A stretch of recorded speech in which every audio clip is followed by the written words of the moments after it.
them? I think it's about a 50-50. I think some of the people nod their head today, said, we know why you're here. And some other people came out and said, what's going on? I think they didn't know. I mean, some of you saw there was a beautifully decorated home right next to the one. I mean, if you spend your time, plant your flowers, have your house repainted, and you have 7 sex offenders living next to you, I mean, does that not defeat your getting up every morning and think you want to keep your house nice, but you can't do anything about your neighbor? Why is it so critical to bring so much attention to this for the rest of the community? Well, I think when you focus, things happen. 2.5 months ago, I started publishing out-of-county and out-of-state people on a Monday morning roundup. And just this week, we published one on Monday. Yesterday afternoon, that guy came, turned himself in. Scott Metzler. He was from another county, had seen it on, a friend of his said it's on Facebook. He saw that he was wanted and came down and turned himself in. So I think the fact that you put it out, we put it out on our Facebook, it gets people to, one, either come down and comply or move, and I'm okay with that too. What's your personal message to moms who have kids in these neighborhoods? You have to watch out for your kids because not everybody else is doing it for it.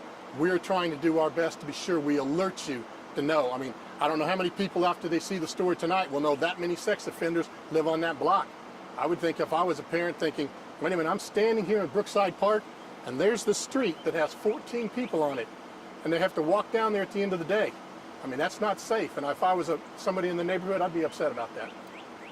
What county has, is the biggest, you're babysitting the most for what county? By far, us. We have 1,800. I mean, outside of Marion Where are County. they from? Number 2, I'm not sure. I'm assuming it's going to be Allen County, but I'm not sure. But I know that Allen County is pretty strict also, and maybe they are not as welcoming as we are. And I think we need to have that same attitude. We don't need to be as welcoming.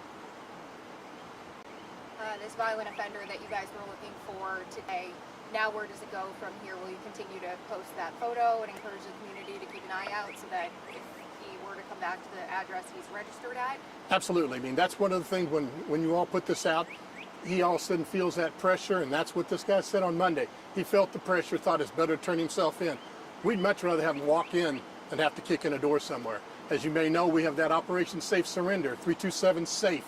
If you choose to not have us come lock you up, you can call that number. We have a pastor that will answer the call and arrange a safe surrender, whether it's here in the park, whether it's in front of the jail, someplace where we don't have to take any violence to take you into custody. But if it's necessary for us to take force, we will bring them in. Yeah, are you concerned of where Mr. Collins is right now? Everybody that's not where they're supposed to be, I'm concerned every day. I mean, that's when I do get up, that bothers me. When I see the incident about this ongoing serial violent sex offender that's out there on the east side, you think, who's the next person, because he hasn't been caught yet.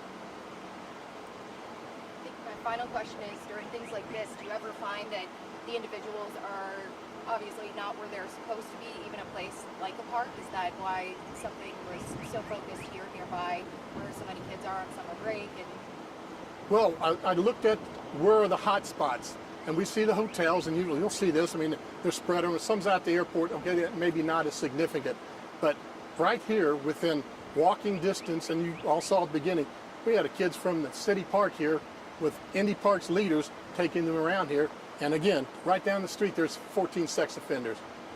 We can't have that not known to the public.